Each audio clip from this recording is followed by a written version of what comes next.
안녕하세요, 허니정입니다. 오늘은 제가 마트에서 여러가지 벌꿀들을 종류별로 다 사왔습니다. 이 꿀들을 가지고 하나하나 이야기하려고 했었는데 시간이 굉장히 많이 걸리더라고요. 그래서 오늘은 우선 우리나라를 대표하는 벌꿀 3가지에 대해서 이야기를 해보도록 하겠습니다. 우리나라를 대표하는 벌꿀 3가지에 어떤 게 있을까요? 먼저 아카시아 벌꿀이 있고요. 두 번째로 야생화 벌꿀이 있습니다. 그리고 마지막으로 어떤 꿀이 있을까요? 이 꿀까지 알고 계신 분들은 그래도 꿀을 조금은 아는 분들이라고 할 수 있겠는데요. 마지막으로 밤꿀이 있습니다. 이 3가지 꿀은요, 우리나라에서 가장 많이 생산이 되고 우리나라를 대표하는 벌꿀이라고 할 수 있어요. 나머지 설탕꿀이라든지 수입꿀 같은 경우에는 다음에 한번 이야기해 보도록 하고요. 오늘은 이 3가지 꿀을 가지고 이야기를 해보도록 할 거예요. 보시다시피 색깔이 다르죠? 먹었을 때 맛과 향도 달라요. 그러면 이 3가지 꿀 중에서 우리 몸에 가장 좋은 꿀은 어떤 꿀일까요? 우리 몸에 가장 좋은 꿀은 바로 밤꿀입니다. 밤꿀 같은 경우에는 위장 관련 질환에 효과가 있다고 알려져 있고, 위장이 좋지 않으신 분들, 위염이 있으신 분들 꾸준히 복용하시면 좋은 효과를 보실 수 있으실 거예요. 그리고 이 밤꿀은요, 몸에 좋은 약이 입에 쓰다고 했잖아요. 그 말이 딱 맞는 꿀이기도 해요. 몸에는 가장 좋은데 맛이 써요. 꿀 하면 단맛을 먼저 떠올리셔야 되는데 밤꿀 같은 경우에는 쓴맛이 먼저 떠오르게 되거든요. 지금 이 영상을 보고 계신 분들 중에서도 밤꿀을 오늘 처음 알게 된 분이 아마 계실 거예요. 그리고 맛이 제가 쓰다고 했을 때 의아해 하시는 분들도 계실 거예요. 하지만 정말 그 맛이 씁니다. 단맛도 살짝 있지만 오리지널 밤꿀로 갈수록 그 쓴맛이 더 강한 것 같더라고요. 하지만 우리 몸에는 가장 좋은 게 바로 이 밤꿀입니다. 드셔보시지 않으신 분들은 한 번쯤 드셔보셨으면 좋겠습니다. 그리고요, 자, 이 중에서 가장 맛있는 꿀은 어떤 꿀일까요? 가장 맛있는 꿀은 바로 야생화 꿀입니다. 야생화 꿀 같은 경우에는 벌들이 하나의 꽃에서 꿀을 수집해 오는 것이 아니고 여러 가지 꽃에서 꿀을 수집해 와서 모아놓은 것이 바로 야생화 꿀이에요. 그래서 당도가 훨씬 높고요, 맛과 향이 풍부해서 가장 맛있는 꿀이라고 할 수 있어요.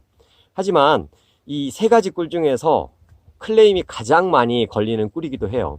왜냐하면 야생화 꿀 같은 경우에는 어떤 클레임이 걸리냐, 결정이 잘 생겨요. 결정이 생겨서 밑에 설탕이 가라앉는 그런 것처럼 가라앉아 있는 것을 보시고 많이들 가져오셔가지고 가짜 아니냐, 설탕을 섞었지 않느냐 이렇게 말씀을 하시는데 그렇지 않습니다. 진짜 꿀도 결정이 생겨요. 자, 꿀은 포도당과 과당으로 이루어져 있어요.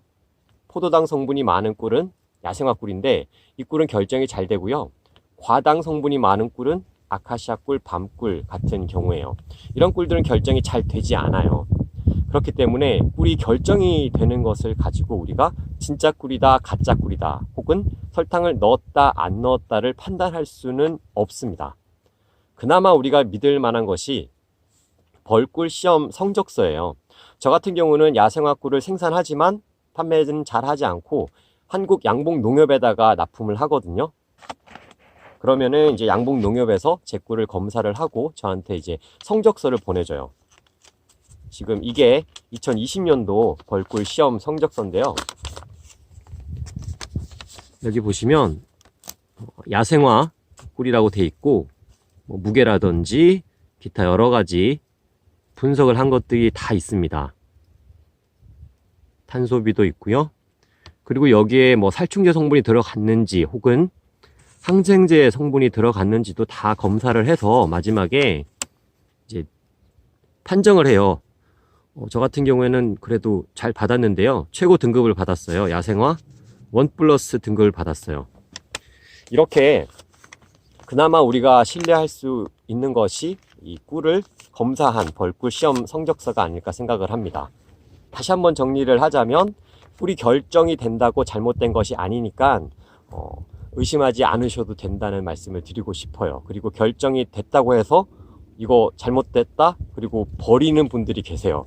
버리지 않으셔도 됩니다. 꿀 같은 경우에는 보통 유통기한이 3년 정도로 되어 있지만 5년이 됐건 10년이 됐건 드셔도 됩니다. 굳었을 때 중탕을 해서 녹여서 드셔도 되고요. 그냥 굳은 채로 드셔도 아무런 문제가 없으니까 버리시지 마시고 드시면 될 것 같습니다. 이렇게 우리나라의 대표적인 벌꿀 중에서 야생화 벌꿀이 가장 맛있다는 거 알고 계셨으면 좋겠고요. 이제 마지막 하나가 남았습니다. 아카시아 벌꿀이에요. 아카시아 벌꿀 같은 경우에는 은은하면서도 깊은 맛을 내는, 그리고 우리나라 남녀노소 누구나 할 거 없이 좋아하는 꿀이 바로 이 아카시아 꿀이 아닐까 생각을 합니다. 그리고 어떤 음식과도 잘 조화가 되고 음식의 맛과 향을 해치지 않고 오히려 그 음식의 맛을 풍성하게 해주는 꿀이 바로 이 아카시아 꿀이 아닐까 생각을 합니다. 야생화 꿀, 방꿀 같은 경우에는 자체의 고유의 맛과 향이 있기 때문에 음식에 넣었을 때 음식의 맛과 향 이렇게 부딪히는 경우가 있어요. 하지만 아카시아 꿀은 굉장히 잘 조화가 되는 것 같더라고요. 그리고 지금 보시는 이 아카시아 꿀은요, 약간 노르스름한 색깔이에요. 근데 이 순도가 높은 아카시아 꿀은요, 굉장히 맑고 투명합니다. 물 같아요. 물 같아요. 예전에 제가 굉장히 순도가 높은 아카시아 꿀을 뜬 적이 있어요. 그래서 굉장히 기분이 좋더라고요. 그래서 그 아카시아 꿀을 팔았는데 드시는 분들은 조금 이상하셨나 봐요. 기존에는 이런 색깔의 아카시아를 먹었는데 어느 날 되게 맑고 깨끗하고 물 같은 그런 꿀이 오니까 물어보시더라고요. 그래서 제가 설명을 드렸는데 아카시아의 순도가 굉장히 높아서 그런 거예요. 지금 이 꿀 같은 경우에는 아카시아 꿀에 다른 꿀이 살짝 섞여 있는 거거든요. 그래서 색깔이 이렇게 나는 거예요. 아카시아가 거의 99%, 100%까지 된다면 굉장히 맑은 꿀을 보실 수 있으실 겁니다. 여러분들께서도 그런 아카시아 꿀을 만났을 때 당황하지 마시고 아, 이게 순도가 높은 아카시아 꿀이구나 라고 생각해 주셨으면 좋겠습니다. 이렇게 우리나라의 대표적인 벌꿀 3가지에 대해서 오늘 이야기를 해봤어요. 몸에 좋은 꿀도 있고 맛있는 꿀도 있고 또 굉장히 무난한 꿀도 있다, 이렇게 알고 계시면 좋을 것 같습니다. 우리나라 꿀은요, 품질이 전 세계적으로 뒤지지 않는 꿀이라고 생각을 합니다. 그리고 과거와는 다르게 지금은 대부분의 양봉인들이 굉장히 정직하게 벌꿀을 생산하고 계세요. 그렇기 때문에 직접 양봉하시는 분한테 꿀을 사 드셨을 때는 믿고 드셔도 될 겁니다. 오늘은 여기까지 하고요. 다음에는